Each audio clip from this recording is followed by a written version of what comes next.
Hello, everyone. Mm, Today we are going to be talking about something very interesting. A lot of young people, actually, kids, youngsters, have been telling me, asking me one thing very interesting. And interesting thing is that they ask me, how do we read? How should we read? Like, me being what should I say, an English teacher, if you want to call me that. I love to read, and I've been telling my kids, ki, read this, read that. It helps you, it makes life interesting, you get a new perspective on things. But where do you start? Where do you start reading? So let me tell you a few things. To get into that habit of reading, first you need to be joyous of reading. Be happy about it. You want to do it. One thing. Secondly, start young.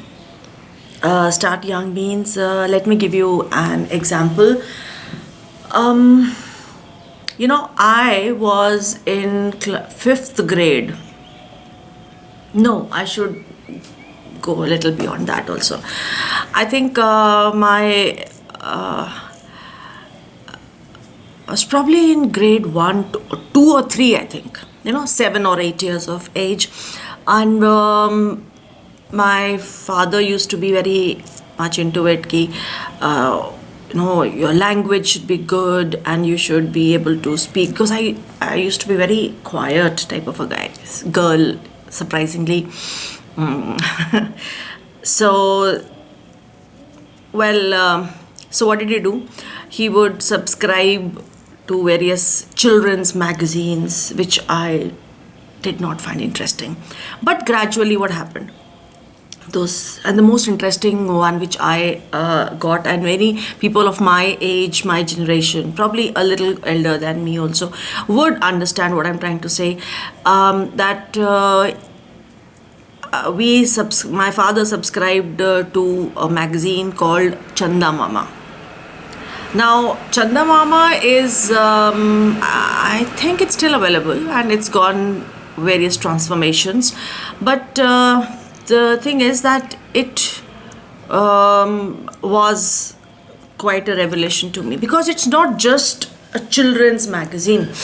It's got stories, it's got mythology, it's got cartoon strips, it's got little quiz games and stuff and everything. So you get the idea what I'm trying to say. So now that still comes, I think, in various different languages, Indian languages, probably foreign also, if it is really grown too much. I don't know whether it's grown now that much or not, but I think it's really improved now. So we got it in English, and so because my dad really wanted that I told you I was very quiet and all, never used to talk much to people, very shy, me. Wow. So all said and done. So we got that magazine. Getting back to the story, and I started off with cartoon strips. Started reading those cartoon strips in that fun, and then I would look forward to the next edition. It was monthly edition, I think, or fortnightly. I don't really remember that, but so then gradually I started loving the stories in it. There used to be one series, there used to come in that magazine,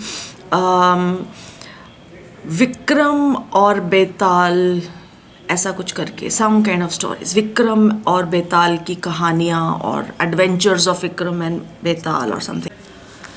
So and that magazine, in that book, there used to be those wonderful stories, and I got hooked to them.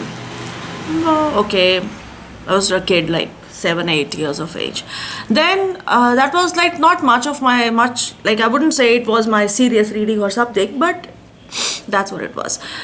Then gradually what happened is that we would like he would send me, like he would be posted to high altitude areas or field areas and all. My dad was in the army, so he would, like, instead of sending, like, giving me gifts like maybe a dress or a toy or a doll, like all little girls have that. No such luck. I never got any kind of dolls for my birthdays or any kind of gifts for any reason, for that matter. Well, but then he did send me comics. He would send me varied comics, wherever, whatever he would get, like, and made it a point to send me those English versions of it. And then and out of that whole lot, the ones that I loved the most were the Archies. Every kid, my generation, I think even today also, I think that the kids who are really into reading something, they would know what Archies are. It's a well, I won't explain that now. Maybe maybe later, sometime. So then I started reading those, and I would reread, because there was, like, they were limited. I would just get 2 or 3 of them, like, from my dad, and those days he used to send those books, magazines, or comics to me. So I never knew, rather, I was such a dumb kid actually, that they could be bought. So I thought my dad somehow gets them from somewhere. So, well, anyway, I just got into that, and then I grew as I grew. So I was in 5th grade, I think. I read my first novel. Novel in the sense, now that seems a big word, for a person in 5th grade. But then I was in school, and this novel was subscribed to us. Subscribed, what is it? It was there in the course. Let's go with that. It was there in the course. And the novel was, I think that was my first love, where books are concerned. It was by, the book was The Three Musketeers by Alexander Dumas. And I read that book multiple times. Not because it was my course book, but because I enjoyed it. I really had a great time. It transported me, into a world of royalty, aristocracy, the French world, beautiful dresses, the kings, and especially those musketeers, and they were like dashing and handsome and brave, honorable, standing for something, and I just got hooked to that. It was amazing. And I guess I've read that book a number of times. Even now, if I get a chance, I would read it again. I guess I should read it once again. I have it somewhere, to dig it up from somewhere, but okay, I'll find it. So that one was my first novel, and then went on to graduated to other books, and then started off with that hooked me to novel reading. And then I started off with Nancy Drews and Hardy Boys, those investigative thrillers, and it was, wow, amazing. It's kind of very nostalgic, visiting my childhood once again where reading is concerned. Mind you, I still haven't got much of that hang of reading those spiritual, life-changing books. I am getting there right now, but not yet, not so much. But still, anyway, so there I read quite a lot. so much. I read so much that I lost track of what I was doing. Like, I was a student, I was studying in school, and was not supposed to read so much because I had my course to do, I had studies to do, which I really went overboard. Not a good thing. But then, who was to stop me? And that put me into that mindset of reading. And then gradually I graduated to other books and other readers and other authors and stuff, and it was like an avalanche of stuff. But then my saving grace was like, I did not buy those books, you know. What did I do? I borrowed them from where? The library. I remember when I was in sixth grade, there used to be those very beautiful. I never found those books again, yeah. I would love to come across them once at least. In my sixth grade, my library teacher, she, like, you know, we have libraries in school, so the library teacher, she put us to task. And, like, you know, we have this thing in our schools. I don't know about others, but in our schools, what we had is that we would not be given much to read in the library. Like, you know, we were supposed to go. We used to have one library period a week, and we used to go to the library in a file, sit there on the table. We would ask that, okay, pick one book that you want to read. And we would say, it was like, you know what, a 35 minute period, and out of which 25 minutes only we got. And then we sat down there on a table, long table. We would sit there and we would pick up a book of our choice, and we would sit there and read. I read. I don't know about others. I'm sure many people did not read, but anyway, I used to pick up, in those days, I used to pick up those Nancy Drews. That was my Nancy Drew phase. And then I was telling you about the books, which what happened is, so that librarian, what she would do once in a while, like every year or so, kinds, she would do that spring cleaning. They would do that spring cleaning, you know, the odd kind of thing of the library. And she got us to remove all the books from the racks. And and we were supposed to sort them out according to the genres, like, you know, fairy tales, thrillers, that kind of a thing. And I came across those fairy tales, the huge stack of fairy tales, hard bound, hard paper, you know, those thick cardboard papers and all stuff. And the glossy finish of those pages was amazing. Those pictures were so lively. I just fell in love with those books, if I would call them.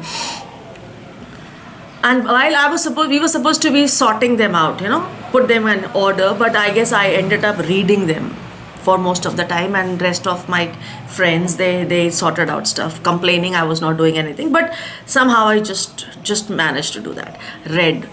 And I still would love to read those books if somebody can get them for me. So that was like, you know, that's how we used to have those library periods. We were not encouraged to get books issued till a particular grade, like, you know, you reached class 9 or 10 grade and you are encouraged to issue books, get books issued from the library, school library and all. So I used to get books for 1 week. So I used to get that one Nancy Drew, and I used to feel, wow, I'm so rich, and I would treasure that book for 1 week with me, and I would read it at every opportunity. I'm having my meals, I'm sitting in class when there's no teacher, or I'm during recess, or while I'm traveling, like, you know, going to and fro from home and school. We used to go in a school bus. So just, and get into my world of imagination and fantasy and thinking, wish if I was like that. And it was so amazing. Sorry for the interruption. We have a vegetable vendor selling vegetables. I don't know what is he selling. Whatever. So this is the kind of the background sound you will be getting quite often. So please bear with me. That makes it more real, you know. That we're living in the world. There are people around us, not isolated. So then we started off. I started off with the reading thing, and gradually it went on and on and on and on, and it reached a stage where I could not be found anywhere without a book. I would carry one around me, and without realizing, I uh,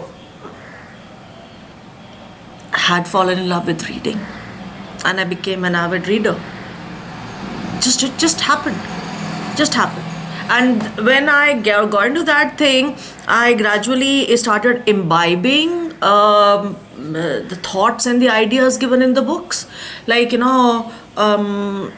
certain expressions, a certain way of looking at people, maybe this kind of an expression. I read it somewhere, and that's how that person looked at that. And I would practice these kind of expressions, and then maybe certain words which I would find interesting, and I would say, "Wow, I would like to use that." I never thought I would like to use that, but it just automatically came to me because I was playing that character. I was usually in my own world all the time, still am. So it was fun, and then I got into this, and I continued forever, happily ever after.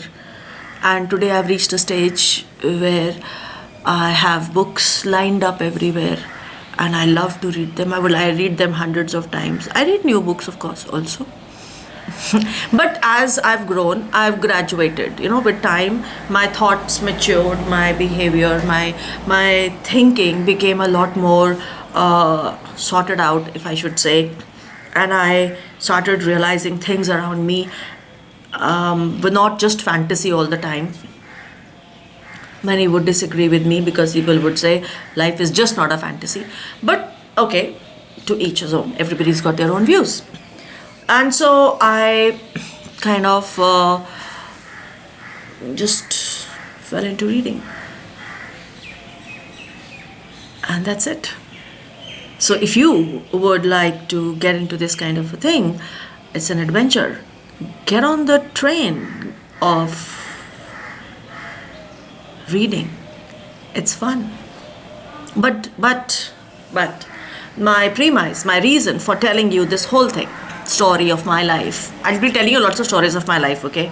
Wherever things are concerned, when I talk about them, is that you don't have to have a reason for doing this thing, reading. You don't have to have a reason for reading. What you have to have is the desire to do it. Many people, many kids would say, we don't have time. We are so busy. We have exams, we have projects, we have classes, we have tuitions. Of course, you have everything. You have all this. But where is your me time? Nowadays, kids don't have me time. That me time is, playing games, tuck, tuck, tuck, tuck, tuck, everywhere. Or, I don't know, social media. Sorry, I'm also doing this on social media, but the thing is, I think that's the easiest way to reach you, across to you people. Tell you that, look guys, this helps. It really helps. So read what you get interested in. Start small, see what attracts you, whatever. And don't start reading a thick book, novel. No. Start small. Something that really makes you feel happy. And don't have to read every day. I don't read every day. So read once in a while, whenever you feel like, whenever you get the time, do it. And it will make you feel good. And just be thrilled about it. That's what reading is all about. Don't force yourself to do it. Many kids will say, I can't. I read 2 pages and I fall asleep. Not kids, yeah, even my people, my age, my friends would say, how do you read? We can't do that. 2 pages and that is it, we fall asleep. Well, sorry to say, you fall asleep because you have not picked up the book which you want to read. because you have this mindset of thinking that books are a chore. I can't do this. But reading is for your soul. It's not for your for to show to other people. It's for your soul. अपने लिए पढ़ते हैं. You read for yourself, not for others. And see, when you listen to music, you listen to for your enjoyment. You eat food stuff. You do it for your own enjoyment. Sorry, I took off my glasses because there was a reflection on them, and I felt it was horrible, but I can't see without them. So back to it. If there's a reflection, sorry, I'll try to do something about it next time. But you want to see my eyes? See? Sorry, but they are a little not really good looking right now. Circles and all. Side effects of too much of reading. Too much of everything is bad, so don't read too much, but do read. Do read, enjoy yourself. Have a great time. And don't force yourself to do it. Just do it because you want to do it. Take time out, sit in the sun. Now it's winter, sit in the sun somewhere on a holiday or something, on a weekend, in a corner, just cozy yourself up, get a cup of coffee or tea or whatever makes you feel happy, and put your feet up and read. And don't look at the time. People tell me, I read 2 chapters. How can you fix yourself to 1 chapter, 2 chapter, 3 chapter? Do you read some books like that? Who reads books like that? Those chapters are not for you, not for the reader. Sorry, that's what I think. Chapters are for the ease of the writer, so that he puts his perspective in those chapters. 1 chapter deals with one thing, second with something else, third with something else, and connects the storyline. So it's not for you. You go ahead, read it in one go, as if you want it. You could read 10 chapters at one time, maybe read 9.5 chapters in one time and leave it for sometimes. I'm bored, I don't want to, I'm tired. So, but the thing is,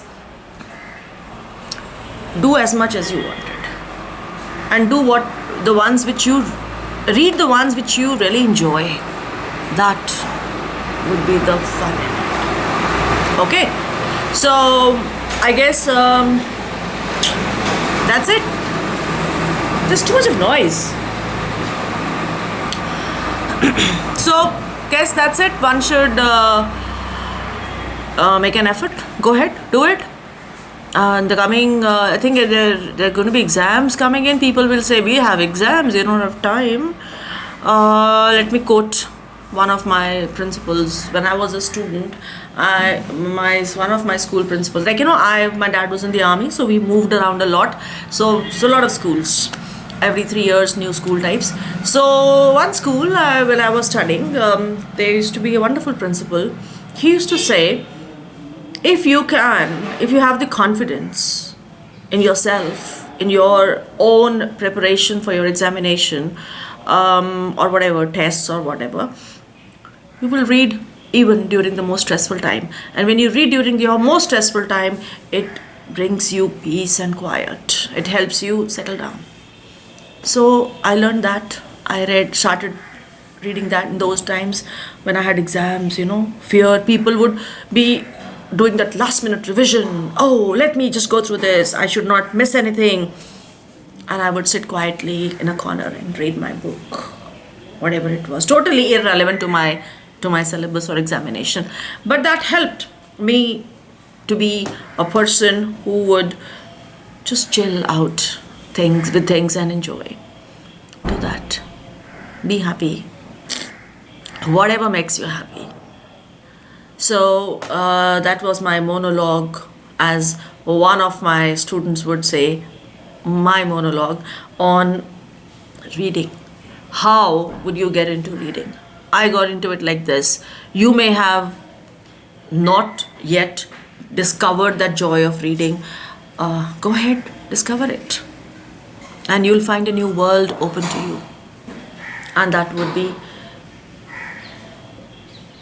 so full of happiness and would make you feel great. Am I getting across to you? Yes. So read. Because reading, not just as Francis Bacon said once upon a time, reading makes you a perfect man. Yeah, it may make you perfect, but reading makes you a happy person. It gives you a perspective. It gives you a thought. It gives you a way to live your life. So this is me signing off, and I'll see you next time with another perspective on, let's say, what gets my fancy. So see you. Bye.